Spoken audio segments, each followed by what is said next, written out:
এই দেশের ইন্ডাস্ট্রিগুলো day by day বন্ধ হয়ে যাচ্ছে। তোমরা লিড দিয়ে এই গার্মেন্টস ইন্ডাস্ট্রি বন্ধ করতে পারো, এখন খুলতে পারো না। শ্রমিক লিডারদেরকে বক্তৃতা দিতে শুনলাম যে বন্ধ ইন্ডাস্ট্রিগুলি খুলে দিতে হবে। আরে সে মালিক এখন কেন খুলে দিবে? এখন কেন গার্মেন্টস মালিকরা ইন্ডাস্ট্রি খুলে দিবে? একটা ইন্ডাস্ট্রি বানাতে পারো না? বানায় তাদেরকে চাকরি দাও। একটা ইন্ডাস্ট্রি এরকম করে বানায় তাদেরকে চাকরি দাও না পারলে।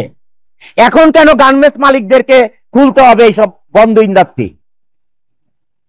আজকে যদি আমি ইন্ডাস্ট্রি বন্ধ করে দিই, এখানে 12,000 লোক কাজ করে, নট 12,000, 12 লক্ষ লোক জড়িত এটার সাথে।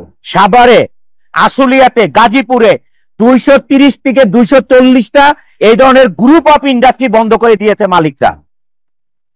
লক্ষ লক্ষ লোক শ্রমিক বেকার হয়ে গেছে। 13%, 14% আসে হচ্ছে আমাদের রেমিটেন্স যোদ্ধাদের থেকে। রেমিটেন্স আসার কারণে বাংলাদেশে এই রেমিটেন্স যোদ্ধাদেরকে যে সম্মান দিয়েছে, এয়ারপোর্টে আলাদা তাদের বাসস্থান করেছে যে তারা এসে রেস্ট করতে পারে, হোটেলের মতন করেছে, আত্মীয় স্বজন এসে থাকতে পারে, এয়ারপোর্টে তাদেরকে সার্ভিস দিতে হবে, এত ব্যবস্থা করেছে। যারা 84% বাংলাদেশে রেমিটেন্স আনে তাদের জন্য কি করেছে? এই ঈদে জামা জুতো অ্যাক্সেসরিজের ডিসকাউন্ট। আমি এটা জোর হাতে রিকোয়েস্ট করছি আমাদের মাননীয় প্রধান উপদেষ্টার কাছে এবং যত উপদেষ্টা আছেন তাদের কাছে, আপনারা আমাদের জন্য কি করেছেন? যারা 84% রেমিটেন্স আনে বাংলাদেশে তাদের জন্য আপনারা কি করেছেন? গার্মেন্টস ইন্ডাস্ট্রি সচল রাখার জন্য কি করেছেন?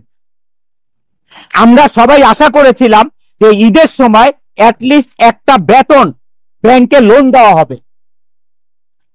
যে শ্রমিক ভাই বোনদেরকে আমরা কি করতে হবে দেখেন, মার্চ মাসে ফেব্রুয়ারির বেতন দিতে হবে, বোনাস দিতে হবে, আবার মার্চ মাসের 50% বেতন দিতে হবে।